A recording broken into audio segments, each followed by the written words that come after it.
할렐루야, 하나님을 찬양합니다. 부족한 사람이 하나님께서 사랑하시는 교회, 또 하나님을 사랑하는 사람들이 모인 이 창대교회에 와서 여러분과 함께 예배하고 또 저에게 주신 말씀의 은혜와 진리를 나눌 수 있게 된 것을 매우 기쁘게 생각합니다. 특별히 오늘 한나성교회 헌신 예배이고 또 한나성교회 헌신뿐만 아니라 이 예배에 참석한 모든 사람들이 산제사로 하나님께 영광 돌리는 시간인 줄 믿습니다. 그래서 말씀을 통해서 하나님의 뜻이 무엇인가를 깨닫고 또 그 말씀의 은혜를 누리며 또 순종하는 가운데 30배, 60배, 100배의 열매를 맺는 저와 여러분들이 다 되시기를 바랍니다. 예수 그리스도, 그는 하나님의 아들이시요 우리를 위해 이 세상에 오신 구주이시고 또 우리의 만왕의 왕 만유의 주가 되시는 분이십니다. 여러분 예수님을 믿으시죠? 예수님을 믿으면 우리에게 은혜가 넘치게 되어 있습니다. 그런데 오래 신앙생활을 하고 교회생활을 하다 보면 자주 은혜를 잃어버리고 잊어버릴 때가 종종 생깁니다. 그럴 때 우리는 신앙생활에 힘을 잃게 되고 그 가운데서 여러 가지 번민도 하고 또 여러 가지 고민도 하고 또 힘을 잃게 됩니다. 그렇기 때문에 우리가 신앙생활을 할 때 가장 중요한 것은 예수님께서 나에게 주신, 우리에게 주신 은혜가 무엇인가를 항상 새롭게 붙잡는 것이 아주 중요합니다. 여러분 코카콜라 다 아시죠? 코카콜라 다 아시고 아마 모르시는 분이 여기는 아무도 없으실 겁니다. 그런데 코카콜라는 라디오를 통해서, 텔레비전을 통해서, 또 바깥에 이 길거리의 광고판을 통해서 계속적으로 광고를 하고 있습니다. 왜 그럴까요? 여러분 다 코카콜라를 아시는데 왜 그 사람들 계속해서 광고를 할까요? 2017년도 통계에 의하면은 코카콜라 회사가 4조 원가량의 광고비를 투입했다고 합니다. 왜 그렇게 많은 돈을 광고비에 투입하고 있을까요? 그것은 첫 번째로 아마도 어린아이들, 아직까지 콜라를 마셔보지 않은 어린아이들이 코카콜라를 선택하게 하기 위해서 그럴 것입니다. 또 광고를 보는 사람은 그 순간 목이 마르지 않는데도 그러한 구매 충동을 일으켜서 한번 마시고 싶은 그런 생각을 일으키기 위해서 그들은 광고를 할 것입니다. 그런데 가장 중요한 코카콜라 회사가 광고하는 이유가 있습니다. 그것이 무엇일까요? 그것은 펩시콜라가 있기 때문입니다. 자기들에게 경쟁자가 있기 때문에 고객들을 펩시 회사에 빼앗기지 않기 위해서 거금을 들여서 자꾸만 광고를 하는 것입니다.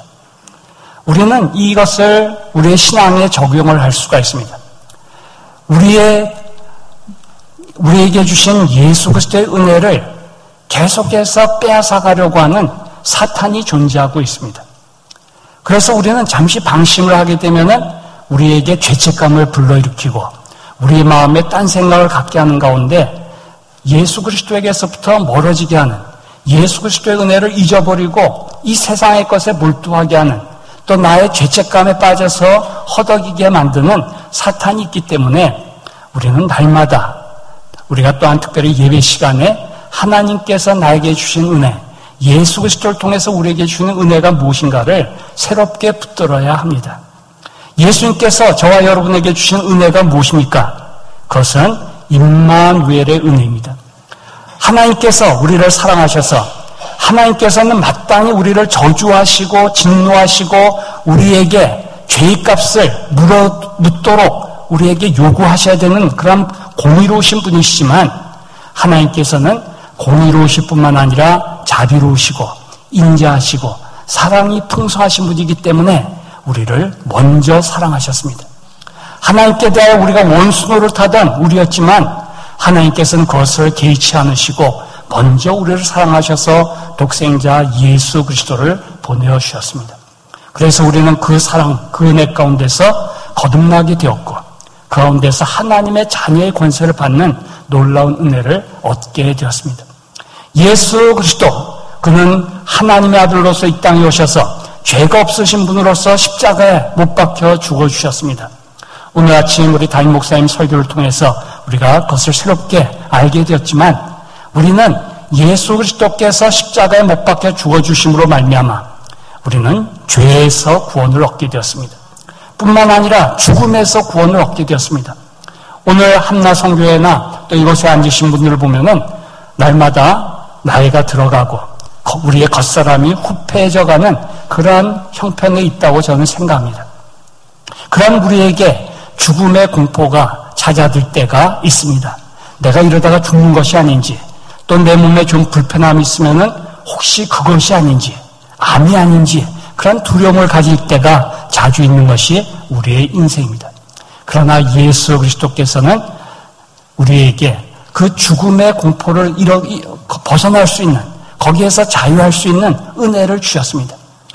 예수 그리스도께서 십자가에 죽으셨을 뿐만 아니라 잠자는 자들의 첫 열매로 부활하셨기 때문에 우리도 부활의 소망을 가지게 되고, 또 주님께서 영생으로서 우리에게 생명을 주셨기 때문에 우리는 죽음에 대해서 그렇게 두려워하지 않고 살아갈 수 있는 은혜를 받은 사람들입니다.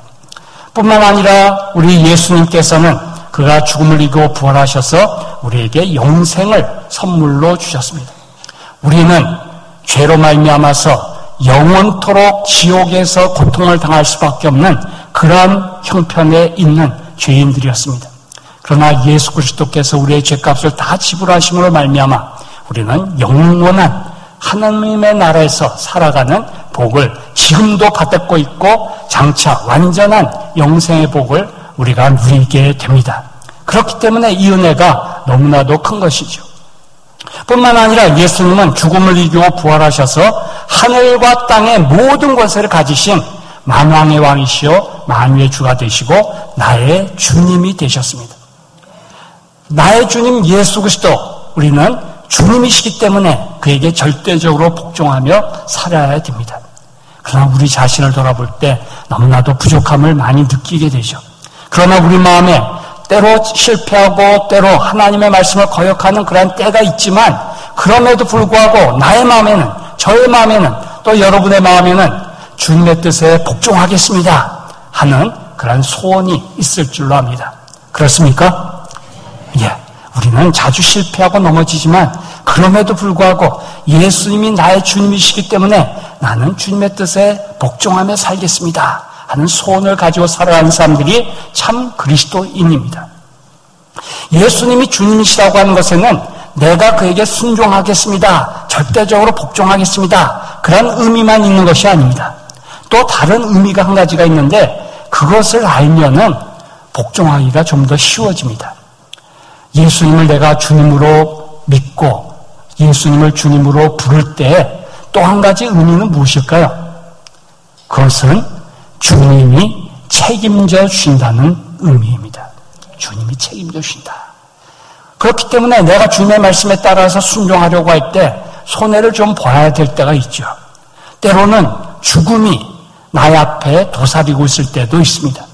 그러나 그런 모든 어려운 형편에도 불구하고 주님이 책임져 주시기 때문에 우리는 순종하고자 하는 것입니다. 그렇기 때문에 우리는 마음에 희망이 있고 기쁨이 있습니다. 우리 한국 사람들이 흔히 쓰는 말 중에 죽겠다는 말이 많이 있죠. 죽겠다는 말을 자주 쓰죠. 그런데 우리는 예수님이 나의 주님이시기 때문에 죽겠다는 말 대신에 뭐라고 해야 될까요? 살겠다. 또 특별히 죽게 있다라는 고백을 해야 됩니다. 여러분이 어려운 일에 부닥쳐서 참으로 탄식이 나올 때, 희망이 보이지 않을 때 아이고 죽겠다, 아이고 죽겠다, 그런 탄식이 나오지만 그럴 때 여러분이 아닙니다, 주님, 이 문제도 주께서 다스리고 계십니다, 죽게 있다라고 고백을 하시는 여러분이 되시기를 주의 이름으로 축원합니다. 죽겠다가 아니라 죽게 있다라는 고백을 할 때, 그 은혜를 우리가 누리게 될 때에 우리는 소망을 가질 수 있습니다. 어떤 형편 가운데서도 우리는 하나님으로부터 오는 지혜와 능력을 덧입을 수 있습니다. 우리가 주님께서 이 모든 일을 책임지신다고 하는 이 믿음을, 이 은혜를 누리게 될 때 우리는 어떤 형편에서도 죽음마저도 우리는 그것을 두려워하지 않고 담대하게 나아갈 수가 있습니다. 이 은혜를 저와 여러분은 이미 받고 누리고 있습니다. 그러나 때로 우리는 이 은혜를 잃어버릴 때가 있기 때문에 그때 낙심하고 또 때로는 어려움 가운데 빠지고 때로는 어두운 생각을 하게 되고 마음의 무거운 짐을 지게 됩니다. 그러나 이 시간 주님의 은혜를 새롭게 받아들이는 가운데 새 힘을 얻으시고 담대하게 우리에게 맡겨진 사명을 감당하는 여러분이 되시기를 주의 이름으로 축원합니다. 오늘 말씀 19절을 보면 그때라는 말로 시작하고 있습니다. 이 그때라고 하는 이 단어는 8장 1절, 사도행전 8장 1절과 연결되는 말씀입니다. 사도행전 8장 1절을 찾아서 같이 한번 읽어보겠습니다. 사도행전 8장 1절 사울은 시작 사울은 그가 죽임당함을 마땅히 여기더라. 그날에 예루살렘에 있는 교회에 큰 박해가 있어 사도 외에는 다 유대와 사마리아 모든 땅으로 흩어지니라. 예루살렘 교회에 큰 핍박이 있게 되었습니다. 특별히 사울이라고 하는 이 선봉대장이 믿는 사람들을 닥치는 대로 잡아다가 가두고 때로는 죽이기까지 했습니다. 이런 어려움 가운데 있을 때 예루살렘 교회 사람들은 당황했을 것입니다.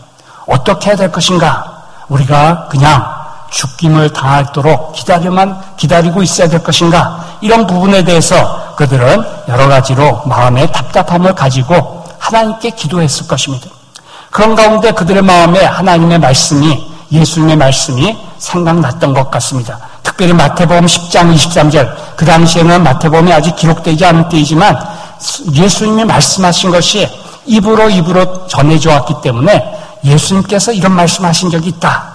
그런 생각을 사도들 중에 한 사람이 이야기했던 것 같습니다. 마태복음 10장 23절에는 이렇게 말씀하고 있습니다. 이 동네에서 너희를 핍박하거든 저 동네로 피하라. 이 말씀이 생각났습니다. 그들은 죽음을 두려워하지 않는 그런 담대한 신앙인이었습니다. 그렇지만 성령님께서 예수님의 말씀을 생각나게 하시는 가운데 우리가 여기서 그냥 죽임을 당하는 것을 주님이 원하지 않으신다. 이곳을 떠나서 다른 곳에 흩어져야 되겠다. 그런 생각을 그들은 하게 되었습니다.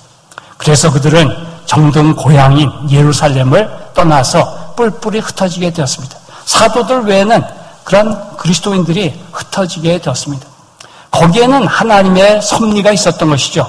사도행전 1장 8절에는 분명히 오직 성령이 너희에게 임하시면 너희가 권능을 받고 예루살렘과 온 유대와 사마리아 땅끝까지 이르러 내 증인이 되리라 말씀하셨는데도 불구하고 이 예루살렘 교회 사람들은 흩어지려고 하지 않았던 것이죠. 서로 똘똘 뭉쳐가지고 그냥 예루살렘에 천년만년 아마 살려고 그렇게 생각했던 것 같습니다.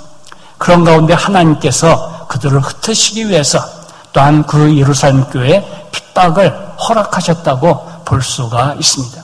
그런 가운데 그들은 하나님의 말씀을 따라 성령님의 인도하심을 따라 사방으로 흩어지게 되었습니다. 그들이 스데반의 일로 일어난 환란으로 말미암아 흩어질 때 그들은 어떻게 했습니까?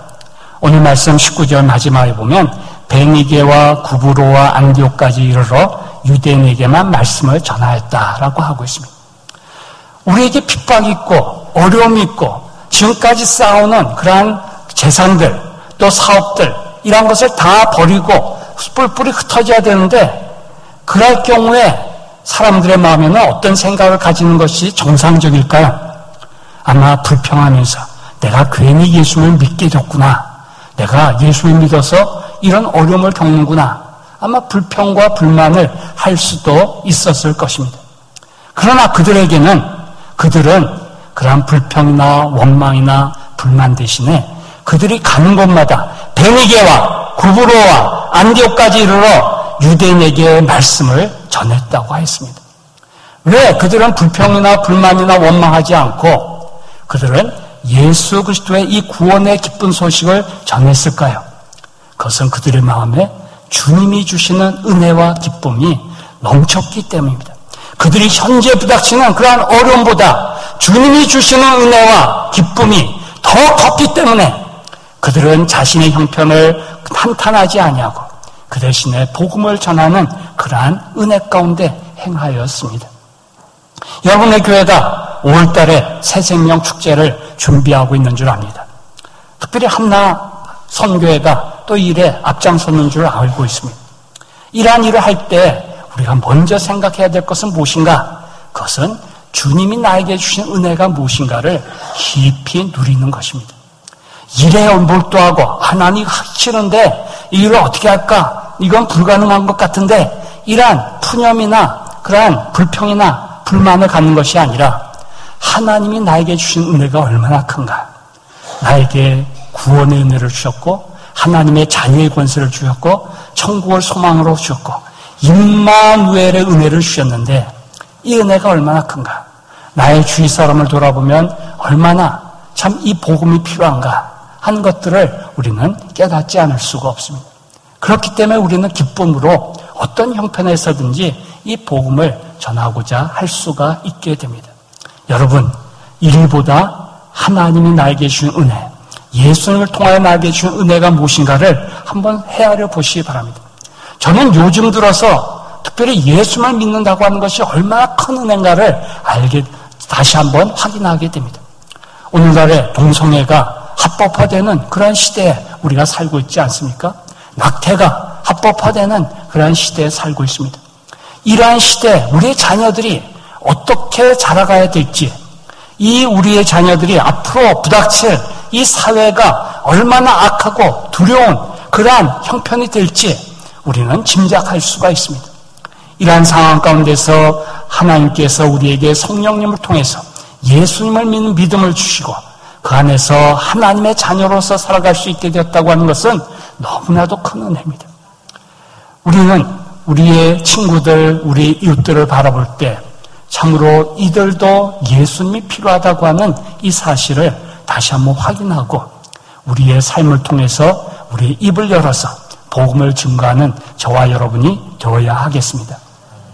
20절에 보면 이렇게 말씀하고 있습니다. 그 중에 구브로와 구레네 몇 사람이 안디옥에 이르러 헬라인에게도 말하여 주 예수를 전파하니 19절에 보면 그들은 유대인에게만 말씀을 전했습니다. 그런데 그 중에 일부 사람이 하나님의 말씀을 다시 깨닫게 되었습니다. 마태복음 28장 19절을 보면 가서 모든 민족을 제자로 삼으라고 하는 그 말씀이 아마 생각났던 것 같습니다. 사도행전 1장 8절에 땅끝까지 이르러 내 증인이라고 하는 이 말씀이 생각났던 것 같습니다. 유대인들은 구원은 유대인에게만 주어진다고 하는 이런 고정관념이 있었는데 성령께서 그들의 마음에 역사하셔서 말씀을 생각나게 하고 가르쳐 주셨을 때 이 복음은 유대인에게만 필요한 것이 아니다. 모든 민족, 모든 사람에게 필요한 것이 이 구원의 기쁜 소식, 예수 그리스도의 복음이다 하는 것을 깨닫고 그들은 헬라인에게도 주 예수를 전파하게 되었습니다. 하나님 아버지의 예수 그리스도를 통한 은혜가 우리에게 임할 때 우리는 고정관념에서 벗어날 수가 있습니다. 유대인에게만 복음을 전하는 것이 아니라 헬라인에게도 복음을 전하는 그러한 은혜를 우리는 받아 누릴 수가 있습니다. 제가 한나성교회가 연령층이 어딘가 보니까 50대를 넘어가는 그리고 60대 초반의 그러한 연령층의 한나성교회가 구성되어 있는 것을 보게 되었습니다. 여러분들은 나는 이제 인생 종쳤다. 인생 마지막 끝날 때쯤 됐다. 그렇기 때문에 내가 뭘 할 수 있겠는가? 그러한 아마 고정관념을 가질 수도 있을 것입니다. 내가 하면 뭘 하겠나? 내 인생이 이제 석양에 가까운 때인데 내가 하면 뭘 하겠는가? 그런 체념에 빠질 수 있는 연령이라고도 할 수 있을 것입니다. 그러나 그런 고정관념을 여러분이 깨뜨리셔야 합니다. 예수 그리스도의 은혜가 우리에게 임할 때 우리는 그런 고정관념에서 벗어나서 내가 죽도록 충성하고 내가 어떤 형편 가운데 있든지 하나님의 뜻을 이룰 수 있다고 하는 이 생각을 가지고 성령님을 의지하고 말씀을 생각하는 가운데 내가 할 수 있는 일이 무엇인가? 또 나의 가족들과 나의 이웃들을 생각하면서 이들에게 내가 할 수 있는 일이 무엇인가를 생각하는 가운데 우리는 그 일에 참여하고 하나님의 이름을 높여드리는 일을 할 수가 있습니다. 저는 최근에 서서평이라고 하는 선교사의 일들을 이렇게 접한 적이 있습니다. 서서평, 그는 미혼모의 딸로 태어났습니다. 그리고 3살 때쯤 되어서 그는 어머니의 버림을 받았습니다. 그의 어머니가 미국으로, 그는 독일 출신인데 어머니가 미국으로 이민 갔다는 이 소식을 듣고 미국으로 찾아왔습니다. 근데 거기서도 또 어머니의 버림을 받게 됩니다. 그렇지만 그는 그 가운데서 예수 그리스도를 만나게 됩니다. 그래서 그는 간호학을 공부하고 그리고 조선 땅에 선교사가 필요하다고 하는 이 소식을 듣고 그는 이 한국 땅에 선교사로 오게 됩니다. 지금부터 약 100년 전 그 전후에 1919년 이 기미 독립 이 3.1 운동이 일어날 그 전후에서 한 20년 동안을 우리 이 땅에서 참으로 가난한 고아들과 과부들과 심지어 한센병자들을 위해서 그의 삶을 다 드리게 됩니다. 그가 세상적인 기준으로 볼 때 참으로 너무나도 불행한 인생을 살아갈 수밖에 없었지만 그는 예수 그리스도를 만나게 되는 가운데 그는 모든 것을 주님께 드릴 수 있었고 특별히 이 어두운 땅, 이 조선에 와서 그의 삶을 다 드릴 수가 있어서 그의 삶에 아름다운 열매를 맺을 수가 있었습니다. 우리는 고정관념을 벗어나야 됩니다. 우리 이웃 가운데, 나의 자녀, 가족들 가운데 저 사람은 믿을 수 없어. 예수는 믿을 수 없는 사람이야. 이런 식으로 단정 짓는 것이 아니라 우리는 어떤 사람에게도 이 구원의 복음이 필요하다는 것을 기억하고 그들에게 나에게 주신 그 구원의 은혜를 전하는 저와 여러분이 되어야 하겠습니다. 그 중에 구브로와 구레네 몇 사람이 안디옥에 이르러 헬라인에게도 말하여 주 예수를 전파하니 오늘 누구에게나 예수 그리스도의 구원의 소식이 필요한 시대입니다. 이전의 시대도 그랬고 앞으로 올 시대도 그렇고 우리는 주 예수님, 우리의 구원자가 되시고 우리의 주님이 되시는 하나님의 아들 예수 그리스도의 기쁜 소식을 모든 사람에게 전하는 저와 여러분이 되어야 하겠습니다. 21절을 보십시오. 주의 손이 그들과 함께 하시매 수많은 사람들이 믿고 주께 돌아오더라. 한 사람이 변화되는 것은, 한 사람이 예수님을 믿게 되는 것은, 한 사람이 거듭나게 되는 것은 성령님의 역사입니다. 주님의 손이 하는 일입니다. 우리는 한 사람을 변화시킬 수 없습니다. 한 사람을 거듭나게 할 수 없습니다. 오직 주의 손이 임하실 때, 성령님께서 임하실 때 그 변화가 일어날 수가 있습니다.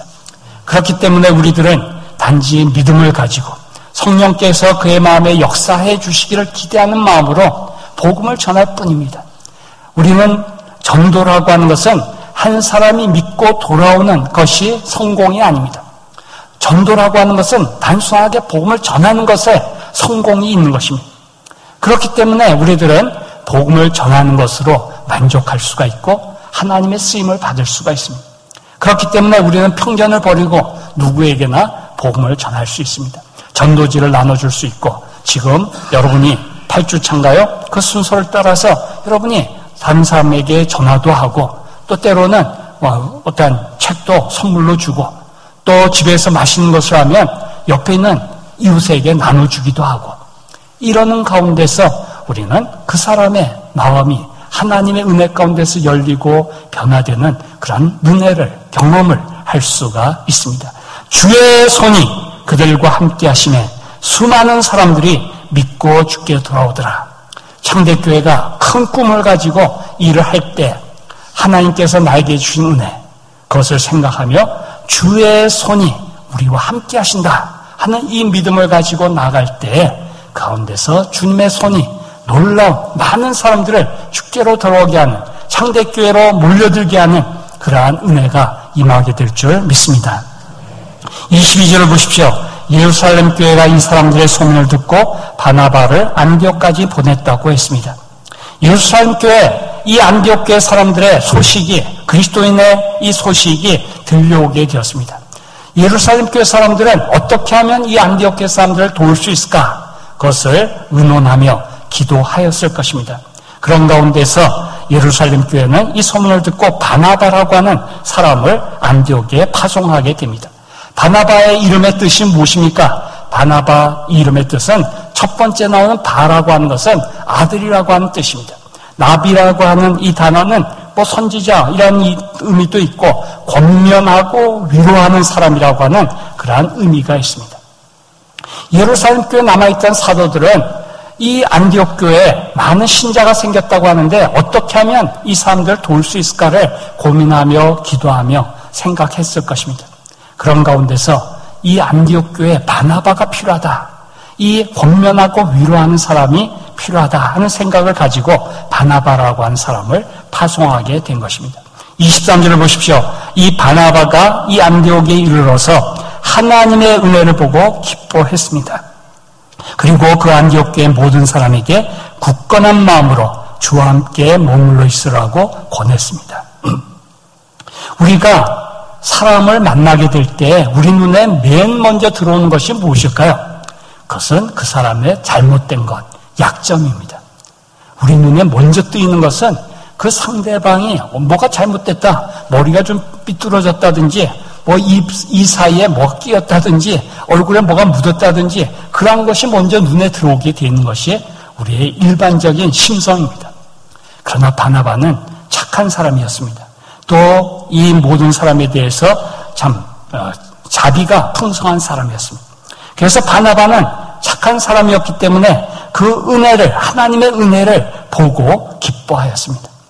여러분들이 사람을 대할 때 무엇보다도 먼저 약점을 보는 사람이 아니라 좋은 점을 보는 여러분이 되시기 바랍니다.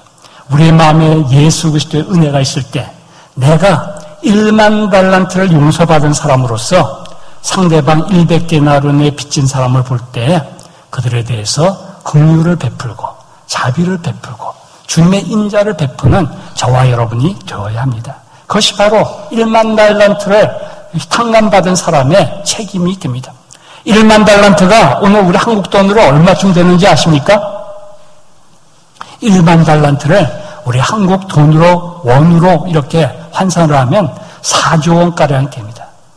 1땅을 5만 원으로 따지면 5조 원이 되고 10만 원으로 1땅을 생각하면 10조 원이 되는 그런 어마어마한 돈입니다. 그러한 돈과 같은 죄값을 우리에게 용서해 주신 분이 바로 하나님 우리 아버지십니다. 그럼 100데나리온은 얼마일까요? 100데나리온, 1데나리온은 한 장정의 하루 품삯이죠. 그래서 5만 원으로 계산하면 500만 원이고 10만 원으로 계산하면 1000만 원이 되는 것입니다. 저와 여러분이 단돈 100만 원이 아쉬운 사람들이죠. 그렇죠? 그렇기 때문에 500만 원, 1000만 원을 용서해 주려고 하면 그것이 쉽지가 않은 것입니다. 쉽지가 않은 것입니다. 그래서 우리가 잘 용서를 하지 못하는 것입니다.